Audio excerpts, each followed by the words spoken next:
Hello students, good morning. आज हम company law and secretarial practice में संचालक मंडल के गठन के बारे में चर्चा करेंगे।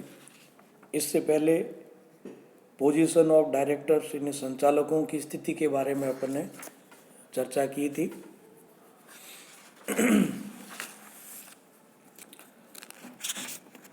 संचालकों का जो गठन है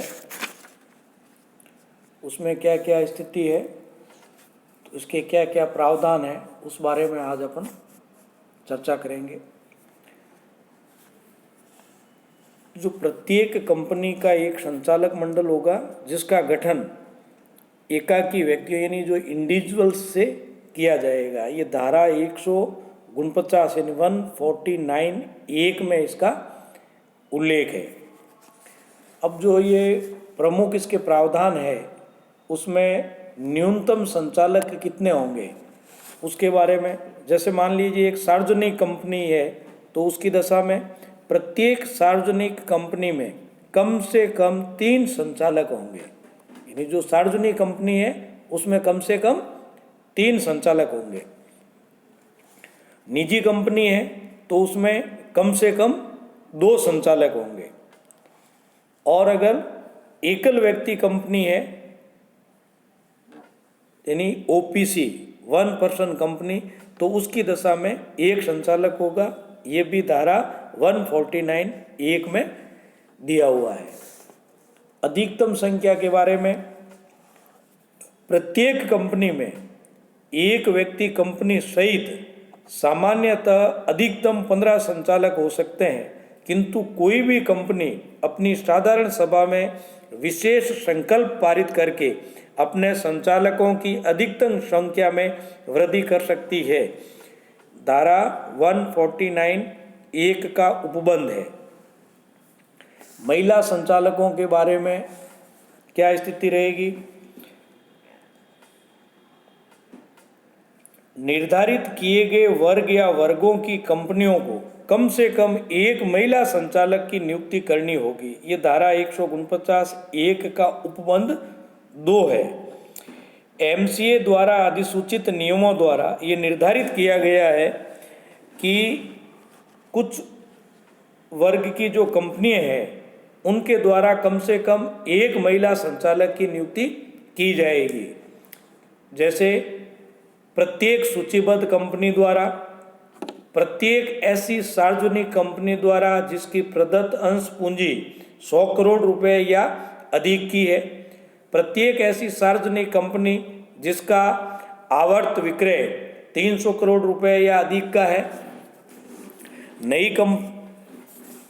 जो नई कंपनियां हैं उनमें अगर नियुक्ति करनी है तो उसके बारे में ये उल्लेख करनी है कि कोई भी कंपनी जो इस अधिनियम के अधीन समामेलित होती है और जो उपर्युक्त में से किसी भी श्रेणी में आती है, अर्थात 149(1) के उपबंध 2 के अधीन आती है, उसको अपने समामेलन के 6 माह के भीतर महिला संचालक की नियुक्ति करनी होगी।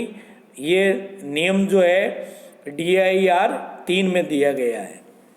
रिक्त पद भरना, यदि किसी कंपनी में महिला संचालक का पद रिक्त हो जाता है तो कंपनी उस पद को शीघ्र भरेगी, किंतु इस पद को संचालक मंडल द्वारा तत्काल आगामी सभा तक अथवा ऐसी रिक्तता के उत्पन्न होने के 3 माह के भीतर जो भी बाद में हो अवश्य भर दिया जाएगा। ये नियम DIR के 3 में दिया हुआ है। तो ये जो उपर्युक्त प्रावधान के लिए प्रदत्त अंश पूंजी या आवर्त विक्रय की राशि के लिए नवीनतम वित्तीय विवरणों में दी गई राशि को ध्यान में रखा जाएगा। भारत में रहने वाला एक संचालक, प्रत्येक कंपनी में कम से कम 1 संचालक ऐसा होगा जो पिछले कैलेंडर वर्ष में कम से कम 182 दिन भारत में रहा हो। ये धारा 149(3) में इसका उल्लेख है। ये उल्लेखनीय है कि इस अधिनियम के प्रभावी होने की तिथि या इससे पूर्व विद्यमान प्रत्येक कंपनी को इस अधिनियम के प्रभावी होने की तिथि से 1 वर्ष के भीतर अथवा अधिसूचना में इस हेतु निर्धारित तिथि से इस प्रावधान का पालन करना होगा। धारा 149(5) स्वतंत्र संचालक प्रत्येक सूचीबद्ध कंपनी में उसके कुल संचालकों की संख्या के 1/3 संचालक स्वतंत्र संचालक होंगे। इसके अतिरिक्त सार्वजनिक कंपनी के उस वर्ग या उन वर्गों की कंपनियों में स्वतंत्र संचालकों की संख्या को केंद्रीय सरकार द्वारा जो निर्धारित है उसके हिसाब से उनको भरा जाएगा। यहाँ ये उल्लेखनीय है कि 1/3 संचालकों की गणना में कोई संख्या पूर्णांक में नहीं है तो उसे पूर्णांक में कर दिया जाएगा। धारा 149(4) में इसका स्पष्टीकरण दिया गया है। अब जो केंद्रीय सरकार है उसके द्वारा अधिसूचित नियमों द्वारा ये निर्धारित किया गया है कि कुछ कंपनियां हैं उनमें कम से कम 2 स्वतंत्र संचालक नियुक्त करने होंगे। वो कौन सी कंपनी है? वे सार्वजनिक कंपनियां जिनकी प्रदत्त अंश पूंजी 10 करोड़ रुपए या अधिक है। वे सार्वजनिक कंपनियां जिनका टर्नओवर या सेल जो है 100 करोड़ रुपए या अधिक का है। वे सार्वजनिक कंपनियां जिनका कुल बकाया ऋण पत्रों तथा जमाओं की राशि 50 करोड़ रुपए या अधिक है। तो यहाँ ये ध्यान रखना होता है कि यदि इस नियम के अधीन आने वाली किसी कंपनी को अंकेक्षण समिति के गठन के कारण अधिक संख्या में स्वतंत्र संचालकों की नियुक्ति की आवश्यकता होती है तो उस कंपनी के लिए स्वतंत्र संचालकों की न्यूनतम संख्या वह अधिक संख्या ही होगी। नियम DIR 4 तथा उसका उपबंध 1। लघु अंशधारियों द्वारा निर्वाचित संचालक कोई भी सूचीबद्ध कंपनी निर्धारित की गई रीति एवं शर्तों के अनुसार जो लघु अंशधारी है उनके द्वारा निर्वाचित एक संचालक रख सकती है। धारा 151 या लघु अंशधारी से तात्पर्य ऐसे अंशधारी से है जो अधिकतम 20,000 रुपीज़ यानी 20,000 रुपये अथवा निर्धारित की गई किसी अन्य राशि के अंकित मूल्य के अंशों का धारक है। MCA द्वारा अधिसूचित नियमों द्वारा ये निर्धारित किया गया है कि कोई भी सूचीबद्ध कंपनी जिनकी संख्या कम से कम 1,000 लघु अंशधारियों द्वारा आवेदन करने पर लघु अंशधारियों में से कम 10% लघु अंशधारियों द्वारा आवेदन करने पर इनके जो अंशधारी है उनके द्वारा सूचना देने पर लघु अंशधारियों द्वारा निर्वाचित संचालक रख सकती है। किंतु कोई भी सूचीबद्ध कंपनी चाहे तो अपने आप भी लघु अंशधारियों का प्रतिनिधित्व करने वाले संचालक को रख सकती है। ऐसी दशा में उसकी नियुक्ति संबंधी इस नियम के अन्य प्रावधान उस पर लागू नहीं होंगे। संचालक पदों की संख्या।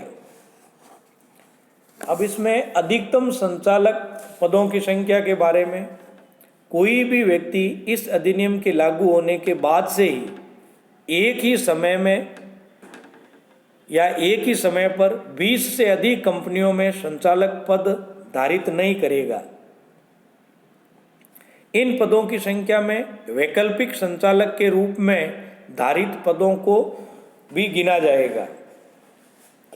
सार्वजनिक कंपनियों में धारित पदों की संख्या कोई भी व्यक्ति अधिकतम 10 सार्वजनिक कंपनियों में संचालक पद धारित कर सकेगा। यहाँ ये ध्यान रखना चाहिए कि सार्वजनिक कंपनियों में धारित संचालक पदों की गणना करने में सार्वजनिक कंपनी की सहायक तथा सूत्रधारी निजी कंपनियों में धारित संचालक पदों की संख्या को भी जोड़ा जाएगा। सदस्यों द्वारा संचालक पदों को सीमित करना। किसी भी कंपनी के सदस्य अपनी कंपनी की साधारण सभा में विशेष संकल्प पारित कर संचालक पदों की कोई भी कम संख्या को निर्धारित कर सकते हैं जिनको उस कंपनी के संचालक धारित कर सकेंगे। निर्धारित संख्या से अधिक संचालक पदों पर कार्य करने पर दंड। कोई भी व्यक्ति निर्धारित की गई संख्या से अधिक संचालक पदों पर कार्य नहीं कर सकेगा। यदि कोई व्यक्ति उपर्युक्त प्रावधानों की अवहेलना करते हुए कोई भी संचालक पद स्वीकार करता है तो उसे कम से कम 5,000 रुपये का तथा अधिकतम 25,000 रुपये तक का प्रथम दिन के बाद प्रतिदिन अर्थदंड तब तक दिया जा सकेगा जब तक कि ऐसी अवहेलना या उल्लंघन जारी रहेगा। इसका प्रावधान धारा 165(6) में किया गया है। इस तरह संचालक मंडल का गठन किया जाता है और इन बातों का ध्यान रखा जाता है। आज के लिए इतना ही। धन्यवाद।